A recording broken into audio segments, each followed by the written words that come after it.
Bismillahirrahmanirrahim. Assalamualaikum warahmatullahi wabarakatuh.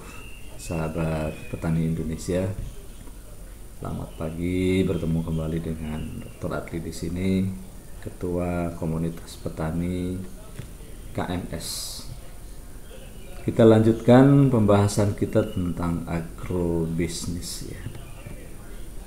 Insyaallah ya, pembahasan kita akan banyak berfokus kepada bagaimana merubah pertanian ini agar memberi kesejahteraan bagi petani. Pagi hari ini Ketua KMS akan membahas tentang mindset.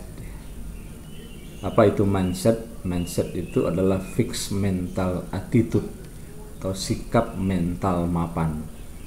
Jadi ketika kita melihat seseorang, sebenarnya bisa kita lihat bagaimana mental orang tersebut ya, fixed mental attitude-nya seperti apa. Ada orang yang tidak mau bekerja, hanya duduk-duduk saja dan bermalas-malasan. Itu lama-kelamaan dia akan menjadi fixed mental attitude. Jadi sikap mental mapan, susah merubahnya. Maka ketika susah merubahnya itu sudah menjadi mindsetnya.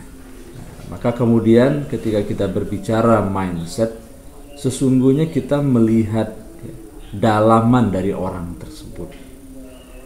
Jadi yang tampak di luar, yang ditunjukkan oleh perilaku sehari-hari, ya itu tampak luar, tapi tampak dalamnya itu adalah mindset. Nah, sahabat petani Indonesia, kita lihat kan di pojok kiri atas kami sudah membuatkan sebuah skema dengan judul Mindset Baru Petani Planner. Kenapa kami menyebut petani planner? Bahwa pekerjaan bertani itu identik dengan entrepreneurship atau kewirausahaan. Bagaimana tidak, seorang petani dia harus mengidentifikasi sumber daya yang dia miliki. Misalnya dia punya lahan berapa luas. Kemudian dia harus memutuskan untuk menanam apa. Kemudian dia harus memelihara tanamannya itu dengan baik. Kemudian dia harus memanennya pada waktunya. Kemudian dia harus mendistribusikan dan menjualnya kepada suatu tempat. Barulah kemudian dia akan mendapatkan uang. Dan itu tergantung kepada siklus tanaman. Kalau tanaman jangka pendek bisa 4 bulan, 5 bulan. Kalau tanaman jangka panjang baru 2 tahun, 3 tahun baru berbuah, baru panen. Dan itu juga awal-awal belajar berbuah dulu. Baru 4 atau 5 tahun mulailah dalam fase di mana petani itu sudah bisa menikmati hasil panennya dengan maksimal. Nah, oleh karena itu kami merasa bahwa seorang petani itu adalah entrepreneur. Karena dia entrepreneur, menurut kami dia harus punya mindset yang kuat, punya sikap mental yang bagus. Karena kalau tidak, akan sulit nanti seorang petani itu keluar dari keadaannya. Sebagai contoh seperti ini, misalnya seorang petani, kami seringkali mengukur dengan berapa karung hasil sawahnya. Kami tanya, berapa Pak hasil sawah? Oh 100 karung Pak, oh 150 karung. Kami sudah bisa menebak itu berapa luas lahannya. Nah, sahabat petani semua, kalau kita mengacu kepada hasil daripada rata-rata sawah-sawah di Sumatera Barat yang hanya 4 ton per hektar, 4 ton itu 4.000 kilo.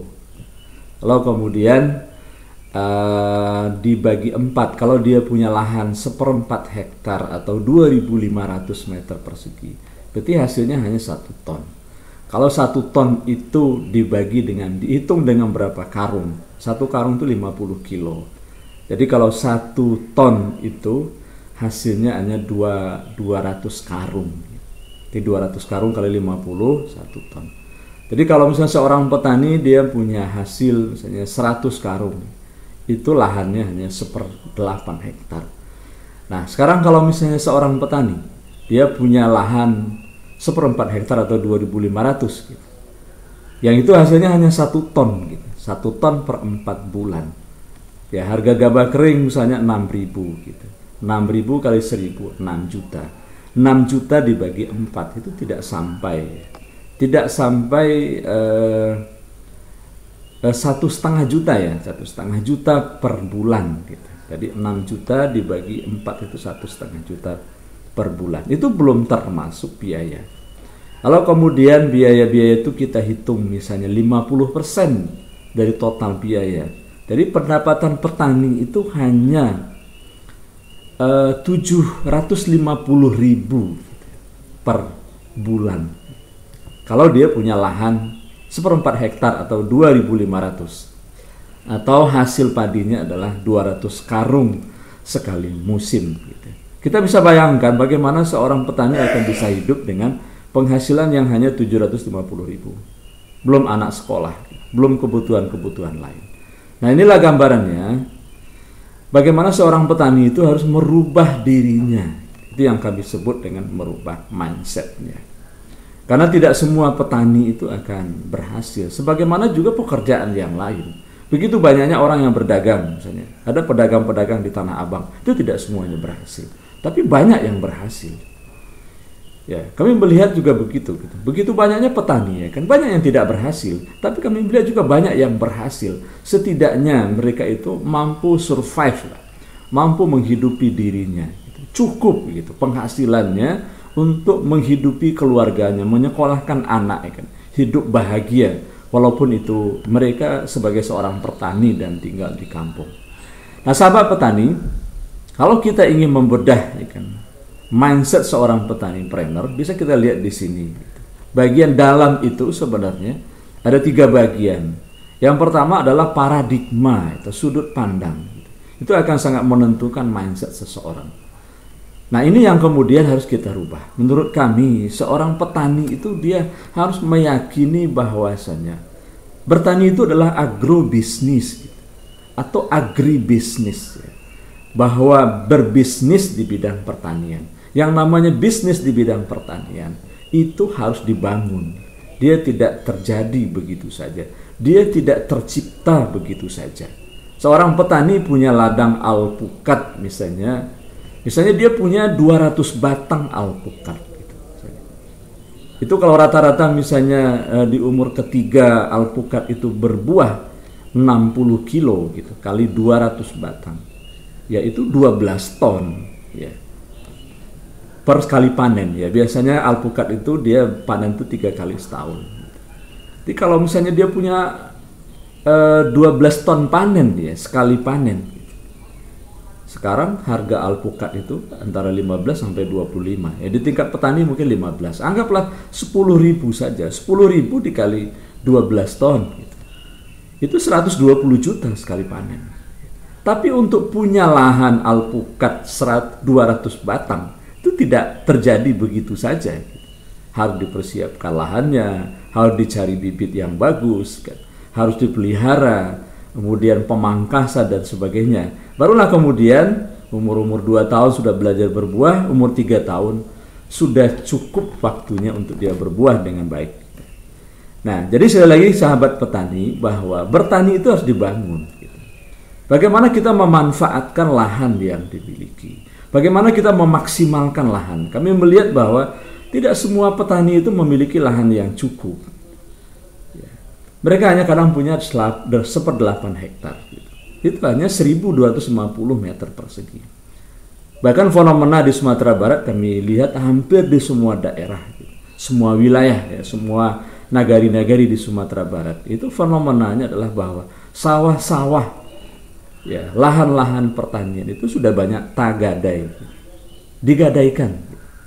Nah, nanti kita akan bahas tentang gadai ini suatu saat nanti dalam materi kita berikutnya. Nah, bagaimana kemudian lahan-lahan yang tagadai itu gitu. Ya, sehingga apa? Petani-petani kita ini sudah punya lahan yang sempit ya. Sudahlah sempit nih kan, kemudian itu juga tidak dimanfaatkan secara maksimal. Ini yang pertama, paradigma. Kemudian yang kedua, itu ada yang disebut dengan nilai dasar gitu. Nah, nilai dasar itu adalah core value. Ya, itu tidak tercipta dengan sendirinya. Lingkunganlah yang membentuknya. Kami mengatakan mestinya seorang petani trainer itu mereka memiliki nilai dasar kerja keras. pantang menyerah, bangun lebih pagi dari orang lain, mulai bekerja masuk ke sawah lebih pagi, dan pulang dari sawah, pulang dari kebun itu lebih sore. Itulah kerja keras gitu. Ya, kadang kalau di kampung kita perhatikan, ya pagi ya masih duduk di warung gitu. Ya, jam 8 masih di warung. Ya, begitulah ya kan petani-petani kita. Sore hari, malam hari ya kan masih ke warung lagi, kan, minum kopi, kan, main domino, kan. Itu kadang sampai malam gitu. Ya, bagaimana kemudian petani-petani kita akan bisa bangun lebih pagi, bekerja keras gitu, kemudian mulai mengolah lahannya dengan kebiasaan-kebiasaan seperti itu. Ya, kami mengatakan inilah yang harus dirubah dari petani kita gitu. Mereka harus bekerja keras gitu. Kemudian yang ketiga, keyakinan dasar, core belief gitu. Ya, itu juga tidak tercipta, terbentuk dengan sendirinya, terbentuk dari perjalanan hidup orang. Kami mengatakan bahwa sesungguhnya seorang petani itu dia mencari rezeki gitu. Dalam pandangan agama kita akan mencari hidup gitu. Mencari hidup, mencari rezeki. Dan kita harus meyakini bahwasanya rezeki itu datangnya dari Allah. Dan tidak akan turun begitu saja. Akan turun ketika usaha itu sudah maksimal. Pertanyaannya, apakah kerja-kerja kita ini adalah sudah maksimal atau belum? Ya, jadi kadang-kadang kita menyalahkan kan betapa susahnya rezeki, betapa susahnya hidup ya. Tapi kita tidak melihat bahwa usaha-usaha kita, pemicu-pemicu rezeki itu belum dilakukan, ya, belum dilakukan sebagaimana mestinya, belum dilakukan semaksimal mungkin.